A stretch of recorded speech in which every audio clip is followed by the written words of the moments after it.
What the hell? Hello, everybody. What's up, Joseph? I'm Hey, just Bob. I'm just letting the video Sorry. play out and enjoying it. Pregnant pause.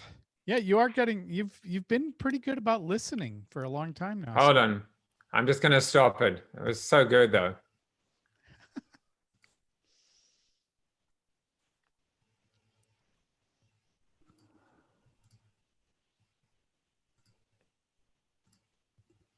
I almost got it to the end, but I stopped it. But it was awesome. Hey, everybody. Joseph, another Mr. great Aarons, show. how are you, sir? Real good, Demont. How are you? Hey, Chris. Eric, it's been a long time. I know. I mean, it's awesome to see you. It's great. Where are you sitting right now? San Diego at my house. Oh, very cool. Yeah. Good place to be. You're a San Diego guy. That's awesome. Yeah. Yep. What's the sky? I was going to say, the sky doesn't the like smoke there? go north from you? So you miss the smoke in San Diego, don't you? Pretty much, except for the one fire that was about 5 miles east of me. But other than that, yeah. Oh, man. Yeah. We're Lucky. engulfed in it. Yes, you are. We haven't left the house for a month. It's been great. Somebody. Since March. Yeah, well, Yeah. the COVID lockdown was one thing. Actual 300 on the air quality is another. So Yes. yeah. Yes. And Hmm. also it's like 90 degrees sometimes. Yeah. At least you have CoronaTV. That's Yeah, right. Hey, this was a great show. Maybe the most fun show ever. So thanks, Wow. Eric, for being here. Oh, thanks, Tom. Appreciate that. Just awesome. We weren't actually going for fun today. We were going for intense and serious, which is kind of disappointing, but whatever. Eric, Joseph and I have this little thing going. We like to show our book covers. This is one I've never shown yet because we're going to have to do a new edition to include Equal Man. Oh, there you go.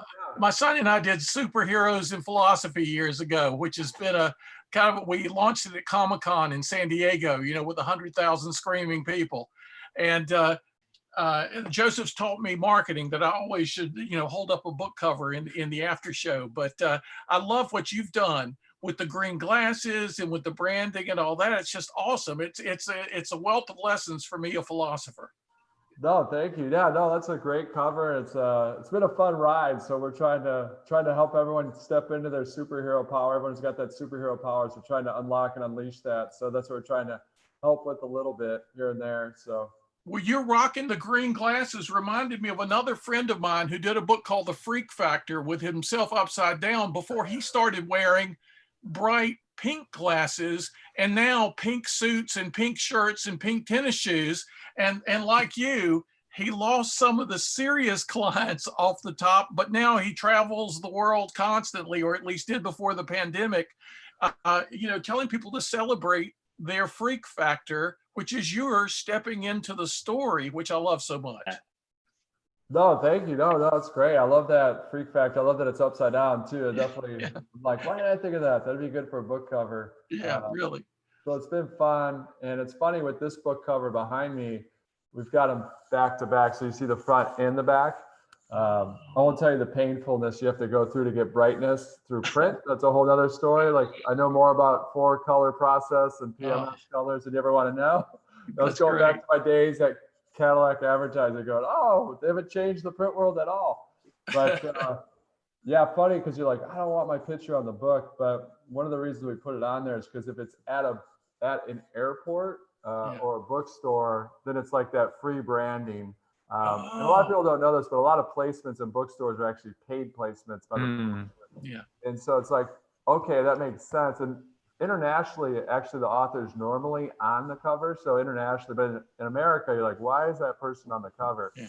But since it was a focus book, then we could play off the glasses. But That's awesome. Some behind the scenes marketing to where like, even if we don't sell a lot of books, at least people might recognize, oh, we should have that person speak at our conference because I recognize that person from walking through the airport.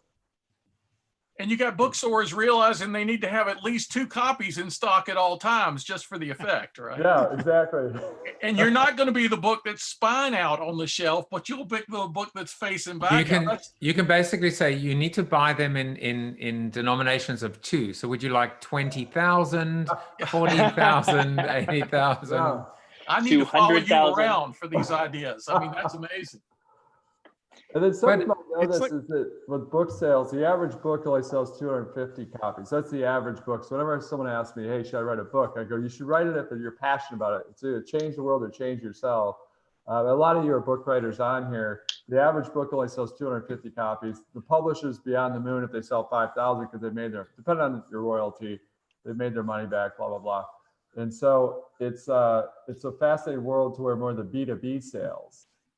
And so for us, we make a lot more sales at the company level that they get them for their clients. I mean, their customers and their clients and their employees, which has been a bit of a challenge in pandemic because if they're employees, they don't have their addresses.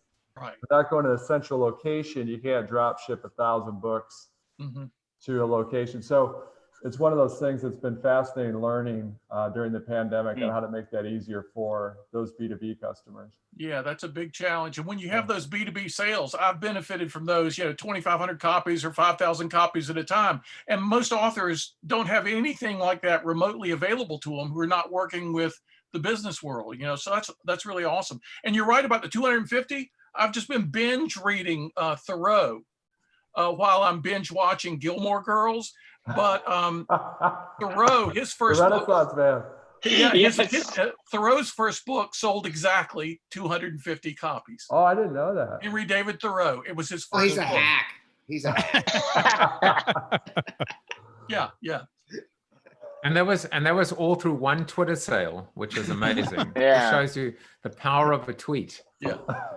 So, Mr. Farnham, you had some advice for our guest. Eric, yeah, I think your mic, when you switched over to Zoom, if you go to preferences and check your settings for audio, you can pick up on it sounds like you may be tuned into your computer rather than into your mic. So if you wanted to still sound on or no? Just lower. Yeah, it sounds more echoey. Yeah. And if I do, So- is that, Yeah. There you go. Yeah. that's interesting. yeah, There that's There Hey, you whoa. There you go. Interesting. sorry. I'm all about mics and, Yeah. as I said to Jeff behind the scenes, I'm a little intimidated by how big yours is, but I've been Yours the is one. plenty big, Bob. Yeah. I'm working on mine too. Oh, I well, got I'm my always- I got my Yeah, good. Yeti. Oh, that's I got good. my I'm, Yeti. Yeah. I'm really embarrassed. I don't really know what to say, Ah. Go. but I love you guys. no, it's okay. I'm glad I'm married. Yeah. Wow. Sometimes those work better, especially it's interesting because if you guys ever do this, because I normally hit external microphone, which in this case, it's actually you want to hit microphone. So there's two Oh, choices, interesting. microphone Yeah. and external microphone. But So- it's a switch over as well. So what I did today is I set up my Zoom with all the right settings, with the right audio and video and green screen, etc. And then when I switched back now from StreamYard, what actually happened was it defaulted to my laptop camera, and so my screen was black. So I guess it's just it's a Zoom thing. It's not a Qualman thing. It's a Zoom thing, and you've just got to remember. It's a good tip. Yeah, I to thought always it go would back be and helpful. recheck audio and video. Yeah. For sure. I think- actually do it before I come on to the show. I go to it offers on Zoom anyway. It offers up the opportunity to test the audio, but you can also test the video. And that way I can have a nice picture in the background of the Vermont hills and, or whatever image I want, and make sure that I'm hooked up to the right mic. And then I pop in. There we go. Well, That's good. branding. And now you sound great. Again. Yeah. We're going to be testing plugging in a high-end camera because I don't know if you've seen some that uses like a high-end camera on Yep. Zoom. Yeah, a DSLR and Yeah. So we'll be messing around. I'll let you guys know how there'll be some learnings because it'll be like, oh, that did not work well. I basically set up, I've set up my, I don't even know, like duct tape and chicken wire studio. but one of the things that I've had to really think about is when things go back to normal, I've already, talk about focus. I only have one priority, in terms of just how I want to build from here on. And this is Corona TV and through Corona TV. So I have to think about, what do I do when I'm on the road? And so I have to, I'm just not going to lug this around in my rollaway. And it's probably going to get seized on by TSA. So I'm going to have to get really comfortable with my laptop, camera and speaker, and and if it can't work that way, well then, I'm going to have to think about something else. But for now, that's why I'm trying to play around with the tools I have versus something that I don't think is, mobile enough or transportable enough. But it's, that's how I'm thinking. So, at the moment I've got the Logitech. I suppose I could move the Logitech camera with me. But, it's going to have to be just slightly, the quality is going to have to go down a little bit as opposed to up, like you're going, Erik, where most people are trying to over engineer it. And I want to as well, but I also want to keep that authenticity and practicality.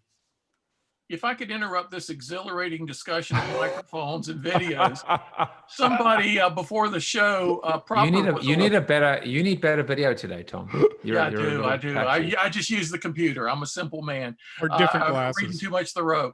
But somebody before the show was over did ask an interesting question. They said about procrastination. Yeah. I live long, and my students at Notre Dame used to ask me that. Because I like to describe my life as long stretches of indolence, punctuated by intense bursts of activity. I worked less than any other professor at Notre Dame that I ever knew, and yet I got a lot more books published, because when I was focused, I was manic focused. I was just obsessed focused. But when I wasn't, I just kind of let the field lie fallow and let the unconscious do its recovery and preparation work for the next big focus. So I was wondering what Erik thought about that question the person asked. All right, do you want me to read it? This is the one on procrastination, right? Yeah. So this was Haley Rushing, and she said, hi, Erik and Joseph, what's the relationship between focus and procrastination? I'm a world-class procrastinator followed by intense focusing. Seems to work for me, but curious about any insight, read the dance between the two. I mean, so you may have heard of precrastination. So precrastination, I didn't know about this till we started doing this project, but precrastination, I did it, but I didn't know there's a name for it. So precrastination is that you're answering your email first before doing the hard project. So you're precrastinating, you're doing something, but you're not doing what you should be doing. You're doing the immediate versus the important. And so that's an important distinction. But we talk about, well, learning for me was, I call it cowboy scheduling, cowboy and cowgirl scheduling, that you want to fence off specific times. So specific times for you, and then wide open spaces. To your point, Tom, you need to have that wide open kind of flow, that open, blue ocean just thinking. And most of us, Bill Gates included, until he met Warren Buffett, because Warren Buffett's the opposite. He's got the paper schedule that has like 3 things in it for the month, because that allows him to read for 4 hours a day. And Bill Gates thought, as a CEO, I thought a successful CEO is your boom, boom, boom, boom, boom, back-to-back meetings. That's how you lead. And it's kind of like things in life. It's kind of in the middle. But we call it cowboy and cowgirl scheduling. Fence off specific times for you, and then also leave wide open spaces. And then those specific times shouldn't be random. They should be when you have your power hour. So this will be fun because we can do this together. So your power hour is essentially an hour after you naturally would normally wake up.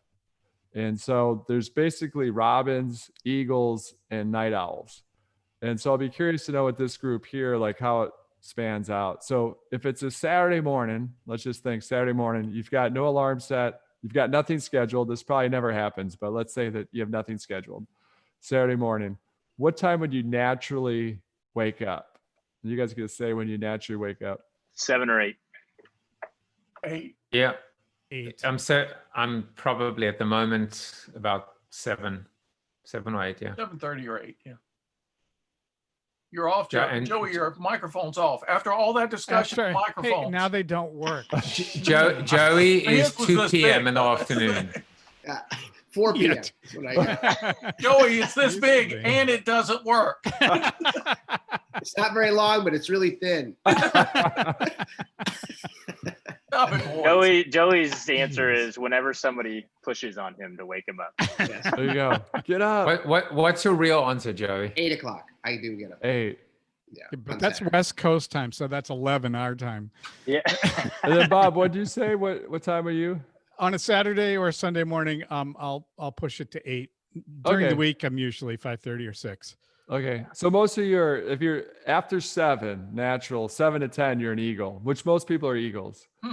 But so let's say you naturally get up at 8. Your power hour is 9 o'clock. That's when you're going to be, for the most part, that's when your brain's at its most efficient and it hasn't been drained. AM or PM? Oh, yeah, exactly. Right. No, it would be right at AM. You get up at test- 7 p.m. Yeah, test it out. It's not true for everyone, but test it out. And Yeah, it's when the coffee kicks in. it's with the coffee. Yeah. So there you wait, go. Fire it up. you're saying power hour is 1 hour after you wake. Would naturally wake up. Would you naturally get up? And so Okay. don't waste that on the email. Don't waste that on something that's, Oh, yeah. you know, it's a procrastination. Don't do that procrastination stuff. Do the one thing that's going to make everything else either easier or unnecessary. Like if you've read the one thing, like Jay and Gary, they're in Austin as well. That's what their whole book's about. What's the one thing I need to do to make everything else either easier or unnecessary? And so that's why we say you have that not to-do list. It gets down to that one thing. Write it down the night before. So when you wake up, you're like, my power hour, I cannot waste that. And so that's why we talk about the cowboy and cowgirl scheduling. You got to fence off that time. And usually it's a half hour. Because when we were doing the project, I'd laugh at the end of the day. I go, I had to do this one thing. I knew it'd take me 20 minutes, but it's the most important thing for the business. And I didn't get it done. And I'm in the middle of writing a book on focus. And so that's how hard it could be. And so it's kind of funny. That's why I said I only gave myself 2 A's, but the key is not progress, it's perfection. But hopefully that helps out a lot, is just understanding that most of you are eagles. I'm a robin. I get up usually around 6:30, a little before 7 naturally. And night owls, they're after 10 o'clock. And they index a little higher on innovation, creativity. So there's different strengths that we all have, but it's really understanding yourself on a biological level in this instance so that you can really rock it out. So Robin is a little earlier than the eagle. Correct. That's right. So 7, if you naturally wake up anytime 7 a.m., like if you wake up at 6, 5, you're a robin. 7 to 10, you're an eagle. After 10, you're a night owl.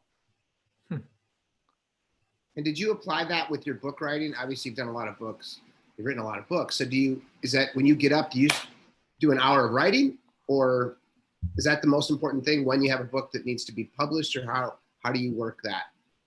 For me, it is. And whenever I give advice, I'll write a book. I go, look, you talk to 100 authors, you'll get 100 different answers. And so you got to do what works best for you. For me, I used to go, I got to write an X amount of words, but that doesn't work for me. What works well is just like, I've got to put in a half hour each day, and it has to be in the morning.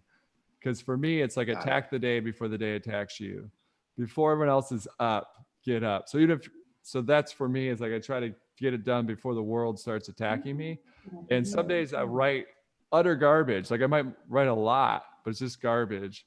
Other days I might write a sentence, but it doesn't matter. For me, I have to stay in the process, because what I found is if I took like a week or 2 weeks off, there's too much revamp time. And then momentum creates momentum, right?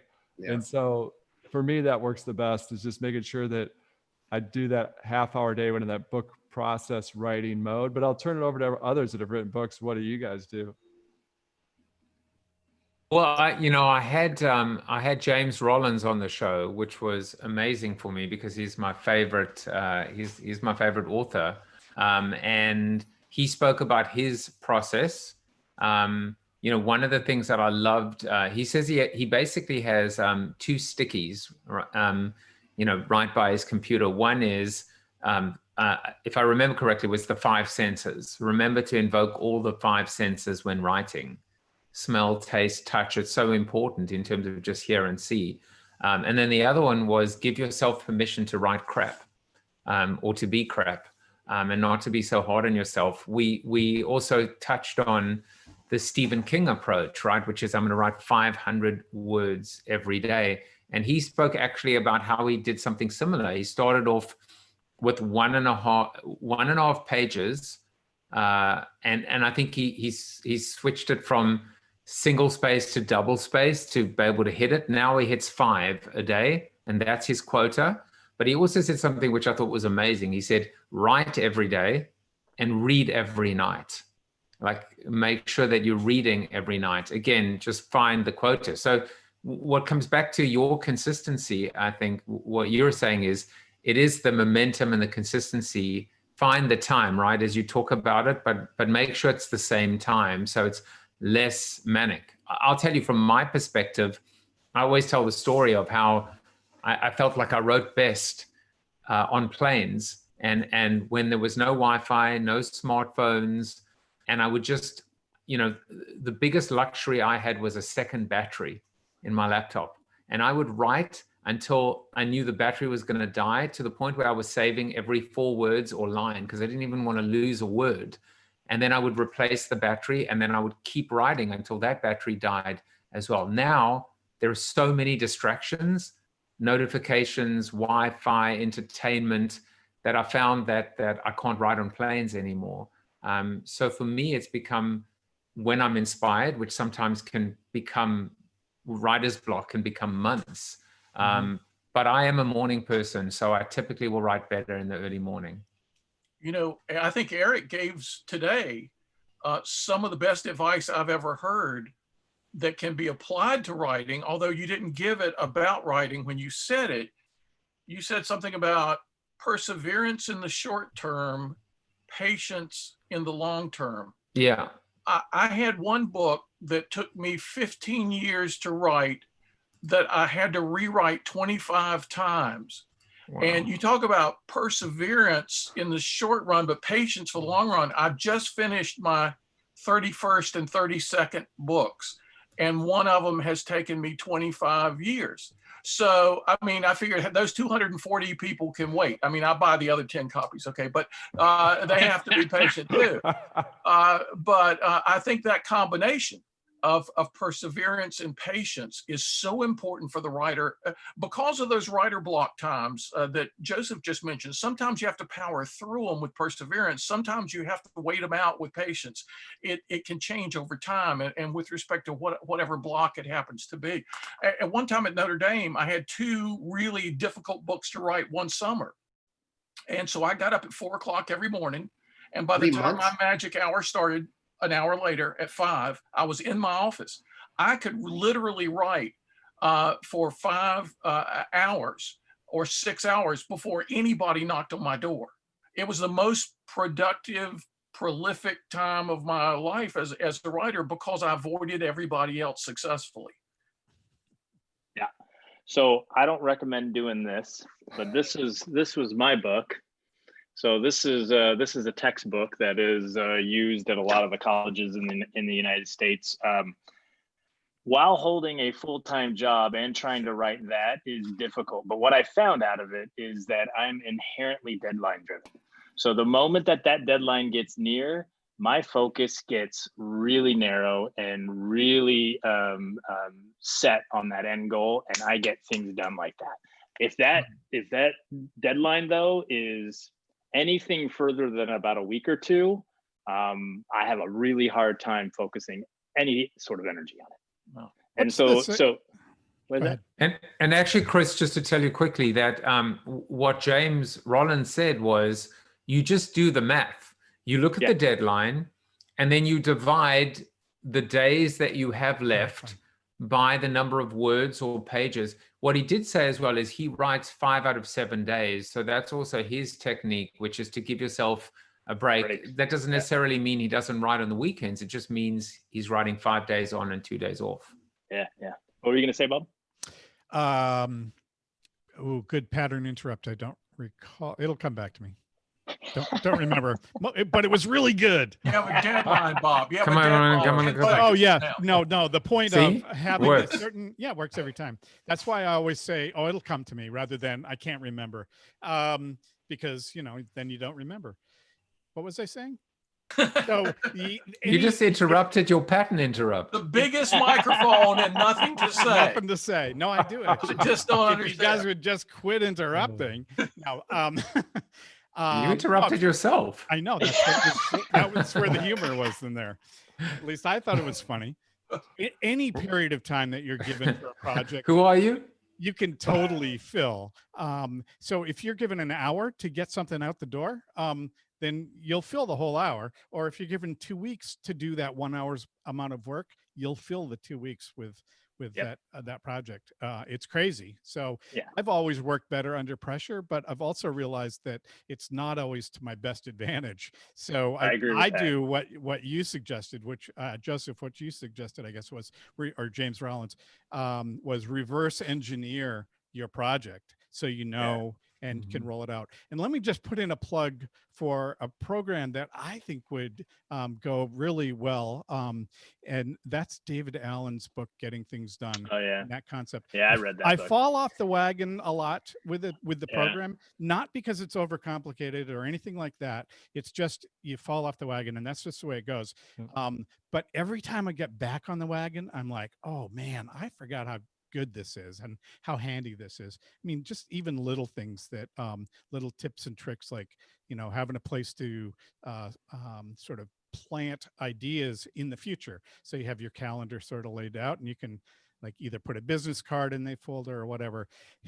I met him years and years ago when he came up to Vermont to speak to Green Mountain Coffee when they were really burgeoning.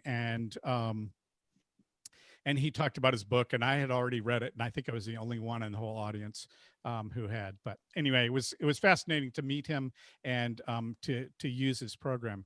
And so I can see how it with the tips that we've learned today, those two could mesh well together. Yeah. So I'm just to let you know, guys, I'm going to probably wind us down in about 5 minutes. I know that we could probably talk for hours. You know, I wanted to actually say, Erik, to you that I love how the two things that really struck me with respect to the new book. One is I love the fact that you call it the Focus Project. I love calling everything a project, right? A book a project. Even, you know, you hear this a lot now with English football. A manager or a head coach will talk about this as a project, you know, because there is the goal, right? There's the firm goal with the flexible approach. And then the other thing is, it's amazing how polished, you know, you are in terms of mastery of the book, you know, in terms of mastering the subject. You've become a master at focus. And it's beautiful to witness. It really is. I mean, these lines are really, you know, they're not just throwaway lines. They're very motivational and powerful. I think back to, like, I mean, 110 interviews now, and there are people at home that really benefit from stuff like this. So I just wanted to thank you for that. I mean, the concept of something happening not to you, before you, I think that's gold. I mean, Aristotle stepped back, you know, this is the new wisdom, you know. Yeah, I like that one too. I agree with that. There's a lot of stuff. I always show my notes. Yeah. This is lots and lots. I'm writing this while I'm actually doing the damn show. It's amazing to me, and you can still Erik, make sense. Your notes probably are gibberish, but no, I can't. I can't even read this. That's the problem. But see, half the time you actually do make sense on the show. Half the time. And so the notes must be gibberish. And the other half, but I tell you, I tell you, I exactly, that's a Bob Garfield line. So the way I cheated, Erik, was when I used, and I did it once or twice with you, when I make my guests go full screen. You might think, oh, that was nice of him to actually like give me the whole screen, but it's because I'm typing notes and I don't want you to see my head completely down. But the others, I've become kind of multitasking nicely, at kind of looking a little down and at you at the same time. But I mean, I learned so much today. This was very valuable. Hey, I got to run. I have another meeting to go to. Erik, it was great to see you again. Awesome seeing you. Small world. Yeah. Yes, it is. Come Have a back good one, anytime, guys. Chris. See you, Chris. I will. Thanks, Bye-bye. Chris. Well, Eric, I will be in touch. I'll send you just, all the various links and all the files so that you can also, cut, slice, dice, do with it as you wish. But it was so awesome. Who was the other speaker? There was one other speaker and I can't remember who it was. Or maybe it was just three of us. No, there were three. As Bob says, it'll come to me in a second, but it might not come to me. I call it My second might be a long second. second. So there was someone else, right? There was a fourth. Yes. On There was CNN. a guy. Who's from CNN. He was? Nice guy. There's a guy from CNN. He wasn't, but there was also a guy who spoke about racing, right? Yeah, There was. That's true. But was he the guy at Yeah. our table? And what was So we- weird is that that was weird that week. Like within 2 weeks, 10 days, I spoke in Paris twice, but because of my kids' age, I had to fly home because they were in school. Now I could Yeah. have just taken them with them. They could learn virtually, but Well, I actually had it was such an amazing experience because my daughter flew in the day that's after right. the event. She turned 16. She actually, it was kind of crazy because, she was 15 when she got on the plane, which is still a minor. I mean, like in terms of being an unaccompanied minor, but for American Airlines and even internationally, it was okay. And so she arrived on her 16th birthday. I picked her up at the airport, and we had 3 days in Paris. It was the most magical experience. We had high tea at the Ritz, which was one of the most spectacular days or experiences of my life. We went to Versailles.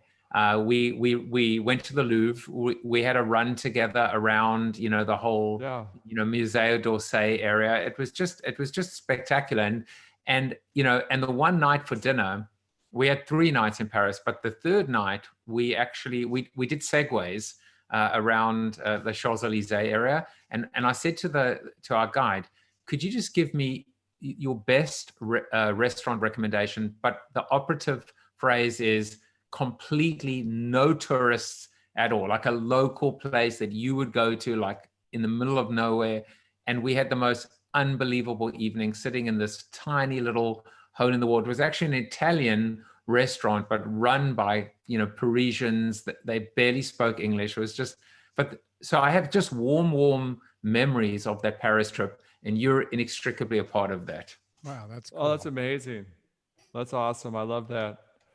And then you mentioned something that I think might be helpful for all of us once the world gets back to flying, is that you mentioned the Wi-Fi on the plane.